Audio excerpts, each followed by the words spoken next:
ensuite pris des agences de voyage avec sa femme. Et c'est un caractère, il était drôle, il animait très très bien.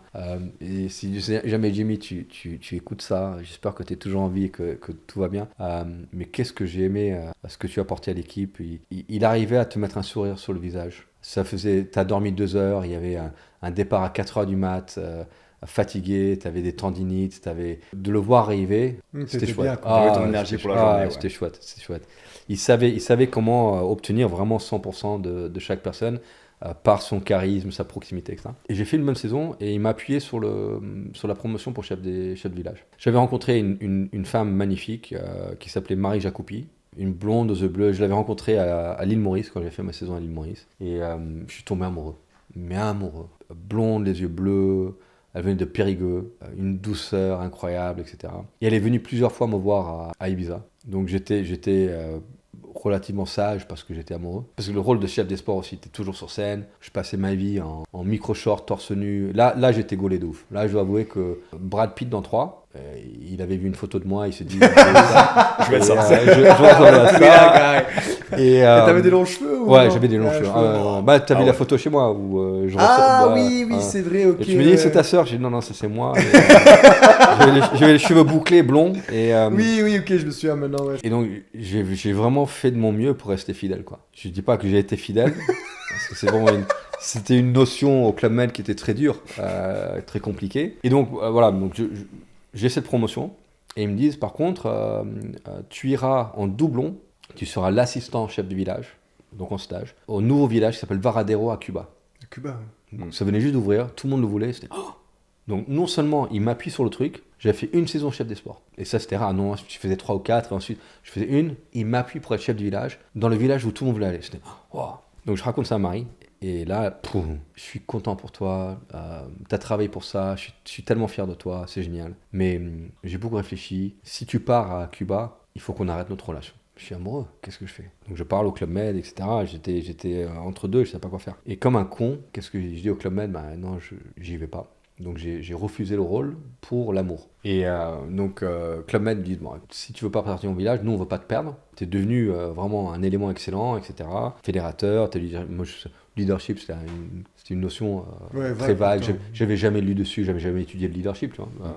Je savais même pas que c'était un thème que tu pouvais étudier. Et même, je pense à cette période-là, dans les années 90, il y avait très peu d'écrits dessus, il y avait très peu C'était plus du leadership militaire ou politique que de l'influence et organizational behavior comme on le perçoit aujourd'hui. Et donc ils m'ont dit, on t'offre un rôle à Londres. Il y avait un siège à Londres. Ils faisaient passer tous les géos par Londres pour avoir la sécu sociale britannique parce que les charges étaient beaucoup moins chères si les gens ils étaient salariés de Club Med à Londres que la France. Chose qui est toujours le cas. Mais bon, Starmer il fait de son mieux pour niquer le pays, le Royaume-Uni aussi. Et c'est un Premier ministre de gauche d'ailleurs, je tiens à signaler. By the way. By the way, je pose ça là. Numbers don't lie. Les chiffres sont les chiffres. Donc, je pars au siège à Londres et je dis, mais pour faire quoi? Il me fait, je sais pas, on va t'inventer un rôle pour que tu restes avec nous. Donc, ils ont dit, on va faire du B2C avec le web. Bon, là, c'est quoi le web? Ah oui, c'est le début ça. Ouais. C'est quoi le web? Quelle date exactement là? Là, on est en 80... Non, on est 2000. On est 2000. Ah, C'était 2000. Donc, j'avais passé 95 à 2000 au Club Med. Et j'avais fait des trucs, j'avais fait les boucaniers, j'avais fait des villages de célibataires de ouf. Autour d'une bière non alcoolisée, je peux vous raconter vraiment des salades du Club Med du bon vieux temps. Donc j'arrive en 2000 à Londres dans un bureau. Et j'arrive dans le bureau, j'ai mes cheveux longs, blonds, j'ai mon bronzage des quelques mois que j'ai passé au soleil et je suis avec des Français, beaucoup de Français, des Anglais, etc. Mais c'était le monde des bureaux. Et là, je sais pas si c'est moi ça. Il fait, bon, tu vas faire le B2C, il faut que tu montes le site web, il faut que tu montes des ventes en direct sur le site web. En 2000 en plus. J'avais passé 5 ans au Club Med où j'avais même pas un téléphone portable. J'avais pas suivi les actualités, il y avait 100 films que j'avais pas vus, il y avait de la musique, une génération de musique que j'avais pas entendue. Et là, tu me parles de web et que donc je vais me renseigner, machin, je suis une quiche, je perds du temps, je perds de l'argent. Et avec Marie, c'était, ok, Marie, toi tu vas chercher un travail à Londres, et moi je vais chercher un travail à Paris, et le premier qui trouve, on va aller vivre ensemble. Je pense en toute honnêteté que j'ai cherché plus qu'elle n'a cherché, et j'ai trouvé. Mais j'ai trouvé avec une boîte où, encore une fois, j'étais pas heureux dans ce que je faisais pour le Club Med, dans le marketing, etc., pour vendre des vacances, j'ai aucune notion de vente ou commerciale, etc. Donc, qu'est-ce que j'ai fait? J'ai donné des cours dans une salle de sport proche de chez mes parents. Le soir et les week-ends. Donc j'ai commencé à donner des cours de step, aérobic, bumps and thumbs, etc. Et j'ai pris cette notion de l'expérience de quelqu'un qui va au-delà de la partie technique et des 60 minutes dans ce que je faisais dans ce club. Et mes cours, tout d'un coup, ils étaient blindés. Et le manager me dit, mais qu'est-ce que tu fais? Parce que sincèrement, même le vendredi soir, normalement, où les gens ils vont boire une bière, machin, toi tes cours sont pleins et les autres sont pas. Et c'était juste que pour moi, tu faisais comme au Club Med où nous on accueillait les gens quand ils descendaient du bus. Ben moi j'étais à l'accueil avant mon premier cours, et les gens qui rentraient, ils disaient hey, c'est bien, vous êtes là pour le cours de step. Oh non, je viens faire mais viens faire mon cours de step. Et donc, en fait, je les accueillais et je remplissais mes cours tous les soirs. Les gens, ils se régalaient, ils s'entraînaient, mais c'est surtout, ils partaient avec le sourire, avec une connexion et une confiance en moi. J'étais pas le meilleur technicien, mais dans la connexion et cette proximité, je déchirais parce que j'avais pris ce que j'avais pris au Club Med. J'apprenais les prénoms des gens comme ça, rapidement. J'apprenais un élément que j'allais utiliser pour raconter une blague à la con pendant le cours, machin, etc. Ouais, c'est tellement ça en plus. Les gens se sentaient vus, ils se sentaient appréciés, etc. Donc mes cours, et après, Fitness First, ils étudiaient ce que tu leur coûtais par adhérent dans tes cours, et j'avais le meilleur ratio du club, et ensuite, au bout de très peu de temps, j'avais le meilleur ratio de tout Londres. Donc c'est qui ce mec? Il doit avoir des chorés de ouf. Ouais, Corée, ils n'étaient pas de ouf et ma musique était naze. Mais par contre, humainement, je l'ai passé. Parce que la boîte, du coup, c'est Fitness First, hein, pour bien exact, préciser par rapport au gars qui existe encore en plus. Qui existe encore au Royaume-Uni, en Allemagne, en Australie. Ouais. Mais la partie européenne, on en arrivera, mais la partie européenne où moi j'ai passé la plupart de mon temps, j'étais présent quand on a préparé la vente, qui a été achetée ensuite par, je ne me souviens plus le nom, mais c'est devenu ce qui est devenu Basic Fit. Basic Fit, ouais. ouais. Mais c'était une autre, c'est la même entreprise, mais c'était un autre nom avant, et ils ont transformé les clubs qu'on avait en Europe en Basic Fit aujourd'hui. D'ailleurs, des gens avec qui moi je travaillais quand j'étais chez Fitness First sont toujours chez Basic Fit. Et donc j'ai donné des cours là-bas, et donc je faisais ce truc avec Club Med qui marchait pas très, j'étais pas très bon, et sincèrement ça ne m'inspirait pas. Encore une fois, c'était est-ce que je me vois 42 ans dans des bureaux comme ça, ordinateur encrouté, machin, et non. Et je prenais plus de plaisir, je me retrouvais au bureau, mais en attendant d'aller à la salle pour donner mes cours le soir. Donc je donne les cours et je développe ma petite réputation, pas mal, etc. Et puis à un moment donné où, je sais pas, quelqu'un à l'accueil est malade ou absent, etc. Moi je donne des cours. Le manager me demande si je peux filer un coup de main à l'accueil parce qu'il n'y a personne pour couvrir l'accueil. Je dis, ah, pas de souci. Donc je couvre l'accueil.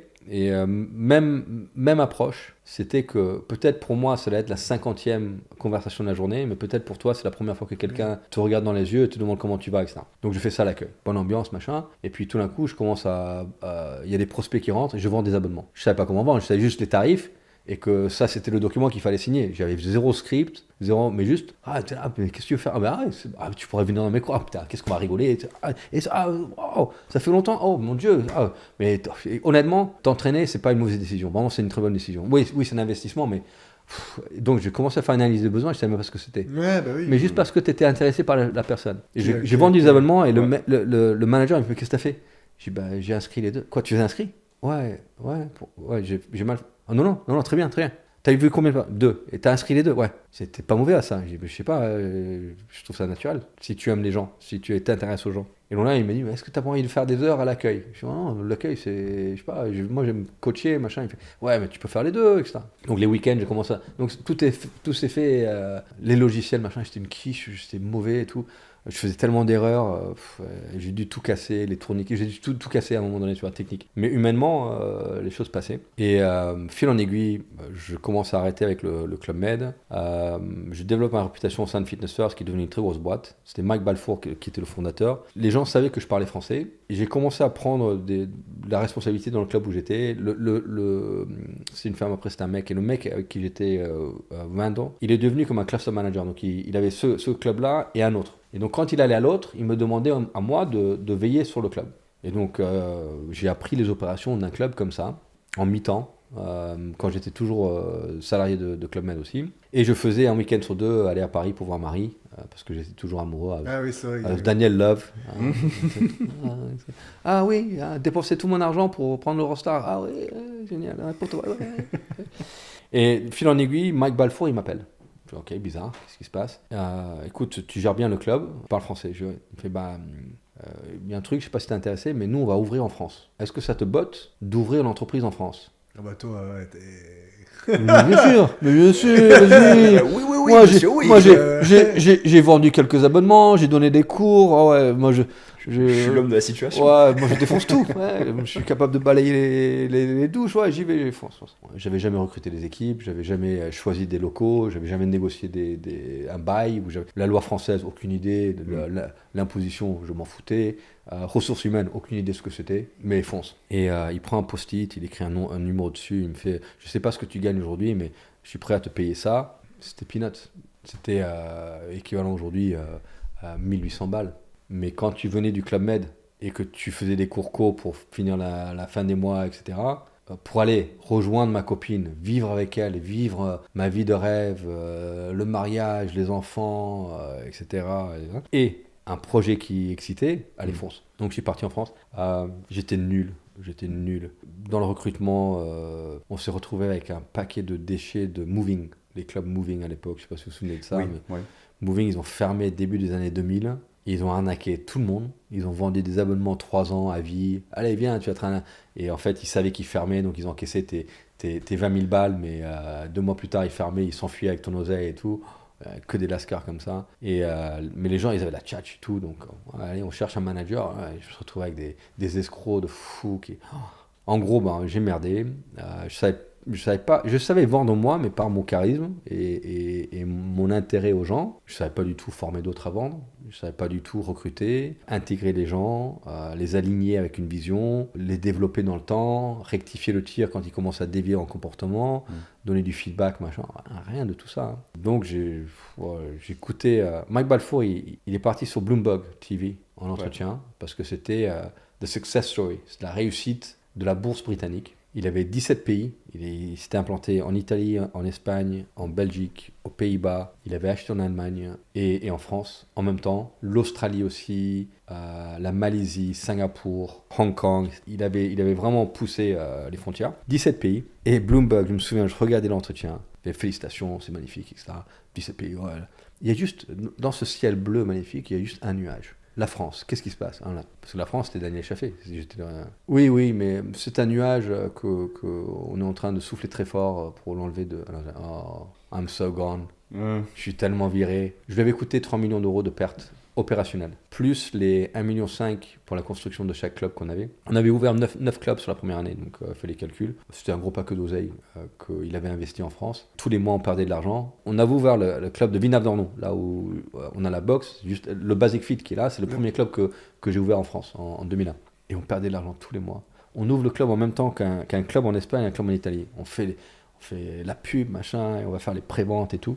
Et moi, je pense qu'on est prêt, on est chaud. Ouais, regarde ce club magnifique, machin. Et je savais pas former les gens pour l'avoir. On a dû avoir 400 personnes qui passent les portes en 2 jours. Et moi, je suis content. On a une 60aine d'inscrits. Bon. Et tu vois les résultats de l'Espagne et de l'Italie. Ils avaient 400, 500, c'est un week-end. Et après, c'est dur quand t'as pas un volume, t'arrives et t'as 60 adhérents sur 2 jours, c'est bien, mais quand t'as 1200 mètres carrés, les 60 sur toute la journée, t'as 2 personnes, hein, donc il n'y avait pas vraiment d'ambiance, machin, mais quand t'as 400, etc., c'est comme ça. Donc ils avaient de l'élan. Donc au bout de la première année, Mike Balfour, il me convoque à nouveau dans son bureau où j'ai eu la première belle histoire. J'y vais avec ma lettre de démission, parce que je veux démissionner, ma fierté. Et pas qu'on te vire. Moi, je vais pas dire à mon père que j'ai été viré. Je vais lui dire que j'ai démissionné parce que j'ai pas été bon, j'ai pas été à la hauteur, mais j'ai fait du harikiri. C'est plus noble. Tu acceptes tes responsabilités et tu dis clairement, je suis pas à la hauteur, mes excuses, merci de m'avoir fait confiance et je suis désolé que j'ai trahi sous confiance, mais pas par ma volonté. J'ai essayé, j'ai tenté. Donc j'y vais avec ma lettre de démission, il me met les chiffres dans le nez, je dis oui, je sais, il me montre les tendances et tout. Et j'ai vu l'entretien sur Bloomberg, oui, tout à fait. Ouais. Et j'ai dit, il me fait, c'est quoi ça? Je dis, c'est ma lettre de démission. Il me fait, quoi? Tu rigoles? Il me fait, rien qu'en EBITDA opérationnel, tu m'as coûté 3 millions d'euros. Je fais, ouais, mais c'est pour ça qu'il me fait, non, t'as pas compris. Tu me dois 3 millions d'euros. C'est pas en partant de l'entreprise que tu vas travailler pour me les rendre. Pour me les rendre. Les 3 millions d'euros, on va dire que c'est ton éducation. Je fais, oh shit. Je fais, ouais, mais si je repars et je fais la même chose qu'avant, je suis boosté. Je vais répéter les mêmes erreurs. On va pas... Il me fait, mais c'est pour ça que je vais t'envoyer en Australie. Je fais, oh. Non seulement il me vire pas, ce mec, mais il m'envoie en Australie. J'ai adoré l'Australie quand j'étais avec Dorian. Allez, fonce. Et il me fait, mais par contre, tu vas partir d'ici 15 jours, tu vas voir Terry Q. Je sais qui ce mec. Et il me fait, c'est notre nouveau directeur international de vente, ex-force spéciale sud-africain, qui avait vécu en Nouvelle-Zélande et qui avait établi des process de vente pour les outils chirurgicaux, donc les démarches aux chirurgiens, machin, etc., qui était rentré dans le monde du fitness. Et tout ce qu'il avait fait en Australie avait explosé. Fitness First en Australie, c'était des clubs qui bondaient à max, c'était incroyable et c'était dû en fait tout ce que ce gars-là a pu mettre en place en termes de technique de vente, de stratégie, de discours, comment tu as intégré tes nouveaux membres. Donc c'est des choses qui m'intéressaient. Toute la vie de ton membre, your member journey. Member journey. Tout à fait. Il avait mis the member journey en place en Australie. Ok, cool. Donc je vais aller voir là. Moi je pensais que j'allais retourner, j'allais prendre quelques notes. Il fait par contre, il y a 2 bouquins que tu as achetés et tu dois lire. Stabilote tes questions, etc. Et vous aurez des discussions sur les 2 bouquins. Mais il dit que si tu n'as pas lu les 2 bouquins, ne prends pas le billet d'avion. Et il y a un script de vente que tu dois apprendre par cœur. Et j'ai dit, il va me l'envoyer par email. À ce moment-là, j'ai commencé à gérer les emails. Donc, et il me fait, non, je l'ai imprimé, voilà. Et il me donne 9 pages. Et je cite, il faut que tu l'apprennes par cœur, mot pour mot. 9 pages. J'ai jamais été très bon en autodictée, là ça va être un prêt. Du coup, dans l'avion, j'étais en train de, je bouquinais les dernières pages de... Les 2 bouquins d'ailleurs, c'était... ouais, c'est ma question, ouais. Developing the Leader Within You par John C. Maxwell. Ah oui, ok, ouais. Et The One Minute Manager, sur comment donner du feedback. C'était les 2 bouquins. One Minute Manager, c'était très court. Developing the Leader Within You, c'était un peu plus épais. Donc, je les ai lus, je les ai étudiés. D'ailleurs, ces 2 bouquins que j'ai intégrés dans... J'ai une liste de 16 livres qui sont fondamentaux pour moi, quelqu'un qui va dans ce domaine-là. Et ces 2 bouquins en font partie. Les leaders qui travaillent avec moi, c'est 2 bouquins qu'ils étudient avant de prendre leur poste, etc. Donc, je vais partir en Australie. À ce moment-là, j'étais plus avec Marie. Je vais emménager chez elle quand je suis arrivé à Paris pour l'ouverture de Fitness First. Mais tellement j'étais investi dans le Fitness First que... Tu l'as oublié. Non, du tout. Moi, I was in love, man. Tu sais, quand tu vois ces jeunes qui sont derrière leurs copines, c'est comme ça. Ouais, ils disent bientôt, quoi. Ouais. Et j'étais un vrai gogs, quoi. Et je rentre de Brest, on avait ouvert un club à Brest et on avait fait l'ouverture et je rentre un dimanche soir en voiture de Brest. Mon patron à l'époque, Michel Paradin, Michel, si c'était là, bonjour, mais t'étais quand même sacrément radin. Pour faire le tour de France, pour visiter tous ces clubs qu'on ouvrait, il m'avait acheté un Clio de fonction bleu, 2 portes, et j'avais le droit d'aller sur les clubs qu'en Clio. J'avais pas le droit de prendre des billets de train ni avion parce que ça coûtait trop cher et tout. Donc je faisais Paris-Brest, Paris-Annemasse, Paris-Pau, Paris-Bordeaux. Annemasse, c'est la fin du monde, c'est à côté de Genève. Parfois, je faisais Paris-Annemasse, Annemasse-Bordeaux, Bordeaux-Pau, Pau-Brest, machin. Et je rentrais le vendredi soir à la maison, etc. Et quand on a ouvert les clubs, je travaillais tous les week-ends sur les ouvertures, etc., les portes ouvertes, et tout, machin. Je rentre un dimanche soir à l'appartement. On avait quelques différends parce que j'étais engagé dans le projet. Je dis, mais j'ai une opportunité là, il faut que je me prouve. Il faut que, tu sais, je me lève tôt, je pars le lundi, je rentre le vendredi, mais je t'aime, c'est pour nous, machin. Donc pour moi, j'étais, tu sais, je suis convaincu, on est ensemble. Ouais. Je vais foncer, je vais travailler comme mon père a travaillé et je vais être digne de ton amour. Je vais être dans une position pour gagner plus. Je te donnerai la vie que tu veux. Tu sais, j'étais dans ce truc-là. Elle, tout ce qu'elle voulait, c'était un mec qui rentrait le soir, qui dînait avec elle et il discutait. Ouais, qui était présent. Ouais. Voilà. Donc un mec qui était à la maison pour voir Claire Chazal sur le 20h. C'était ça le truc. Je rentre un dimanche soir et c'était un appart dans le 15e. Je monte dans l'ascenseur, c'était un petit ascenseur comme ça. Et j'essaie de sortir, elle était premier étage. J'essaie de pousser la porte de l'ascenseur, mais ça n'ouvrait pas. Tu sais, t'avais la porte qui faisait comme ça et l'autre après, il fallait pousser. Donc je pousse fort et là, j'entends. Il y a des trucs derrière. C'était mes affaires. Et en fait, elle avait viré tous mes affaires. Elle les avait mis devant la porte de l'ascenseur pour ne pas avoir besoin de me voir, pour me confronter, pour me dire que c'était fini. Elle m'a dit comme ça, avec mes valises devant la porte. Je dis, ah putain. C'est pire qu'un SMS. Holy shit, man. Oh, c'était pire qu'un SMS. Aïe. Je fais bon. Là, j'étais dans tous mes états, je comprenais pas. Et j'avais quand même des séquelles émotionnelles du Club Med où je pense que je me suis lancé dans la vie du village d'une façon qu'un célibataire, il a le droit de faire, mais moralement peut-être qu'il devrait pas. Tout ça, c'était une façon, je pense, de m'échapper, de réfléchir aux besoins émotionnels de quelqu'un, l'appartenance, l'amour, la sécurité. Pas la sécurité physique, mais la sécurité mentale, surtout psychologique, d'être avec quelqu'un qui est bien intentionné envers toi, etc. Ce qui m'a aidé après à avoir envie d'aller étudier Maslow's et la psychologie. Pyramide. Mais parce que j'avais vécu tous ces trucs-là où je me sentais, dès elle m'avait brisé le cœur, j'ai fait des conneries, j'ai essayé de l'appeler 50 000 fois, je me suis mis dans son appartement, j'ai acheté 60 roses que j'essaie de lancer sur le balcon. J'ai dormi dans la Clio de fonction, j'ai dormi dedans parce que je gagnais pas beaucoup d'argent. Et l'argent que je gagnais, j'avais dépensé sur rue de la Soif à Paris. Parce que ma copine, elle aimait sortir. Et bien évidemment, étant le mec, c'est moi qui ai acheté la bouteille de champagne. Machin. Donc, j'aurais tout fait pour elle. J'aurais tout donné. Donc c'était une bonne leçon aussi de trop bon, trop con, tu vois, et tout le machin. Et donc j'étais dans le love, et puis bon, moi mais je t'aime.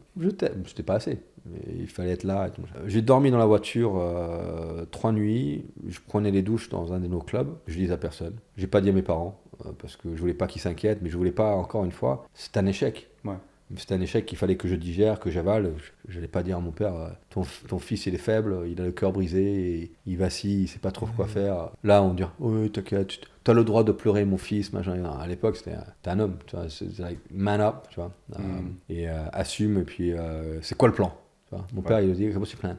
J'ai dormi dans la Clio, c'était le plan. Donc j'ai dormi dans la Clio jusqu'à la fin du mois, j'ai eu le prochain paycheck. Heureusement que c'était pas loin, la fin du mois c'était quelques jours. Et je prenais une douche, donc à l'époque, c'était 2001. Il y avait un Anglais qui dormait dans une Clio dans le 15e arrondissement, parce que voilà, j'avais mes affaires derrière. Moi j'étais dans le siège passager, et je pouvais pas le tirer trop en arrière, je me souviens, parce qu'il y avait toutes mes affaires bloquées, ça allait pas. Et j'étais là, je me putain, ça c'est ma vie. Bon, qu'est-ce qui te reste? Tu sais que tu as la sécurité à Londres, mais tu avais ce projet. Est-ce que tu as tout perdu? Non. Elle veut pas de toi. Okay. Quelle est la meilleure façon pour qu'elle ait envie de toi? Que tu aies de la réussite. Make successful. So, allez, avale. Elle était amoureuse de toi, elle reviendra. Jamais revenu. Jamais revenu, et puis au bout d'un certain temps, tu tournes la page, et puis voilà, c'est bien.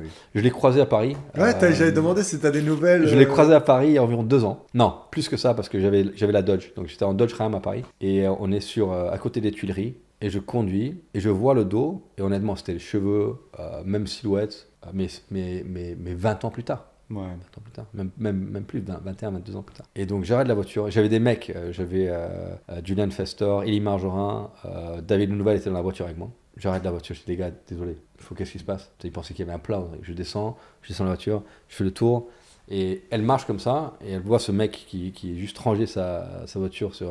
je la regarde, et elle s'arrête, et elle me regarde. Elle fait un truc, c'est un style incroyable, tu vois. Et je la regarde, je souris, et on marche l'un vers l'autre, et je lui fais la bise, et je fais Marie, je suis tellement content de te voir. Est-ce que tout va bien? Elle me fait, et toi, et machin. Et on a discuté, les garçons dans la voiture, ils devaient ils comprenaient rien. Qu'est-ce qu'ils branlent là? Et donc elle a des enfants qui vont à l'école dans le 1er arrondissement. Elle est toujours dans la mode. Elle travaille dans la mode chez Chloé, donc la maison de couture Chloé. Donc elle était dans la mode. Donc tous ses amis étaient dans la mode, machin. Et moi j'étais le mec qui était sorti du Club Med, qui je sais pas, maîtrise de droit qu'il avait jamais utilisé, machin, l'anglais, le roast beef, machin. Etc. Donc ça n'allait jamais marcher, mais j'étais trop jeune pour comprendre que c'était des univers très différents. Et même elle m'aurait rendu très malheureux, et je l'aurais rendu très malheureuse. Donc c'était avec un peu de recul, tu te rends compte que c'était très bien comme ça. C'était ce qu'il fallait. Ouais. Et donc j'étais très content de la voir, très content de savoir qu'elle est heureuse, qu'elle a eu la vie qu'elle voulait, et voilà. Et je sais qu'elle avait des regrets sur comment ça s'était terminé et tout, mais je voulais aussi dans ce moment-là lui montrer qu'il y avait pas du tout de rancœur. Quand je pense à elle, femme magnifique, j'ai eu de la chance de la croiser, j'ai eu de la chance de l'avoir dans ma vie le temps que je l'ai eu. J'espère que je lui ai fait du bien aussi. Voilà, c'est tout. Donc c'était encore une leçon, c'est peu importe comment les choses se terminent, il faut que, je pense que le moment ensemble, que tu aies un impact positif. Que tu laisses une bonne trace. Le mot en anglais, j'ai du mal à trouver en français, vraiment, c'est la traduction de legacy. Your legacy is... Héritage. L'héritage. Ton héritage, c'est ce que tu as partagé avec les gens, est-ce que tu leur as permis de devenir grâce au contact avec toi. Et donc elle faisait partie des gens qui avaient complètement... Je ne saurais pas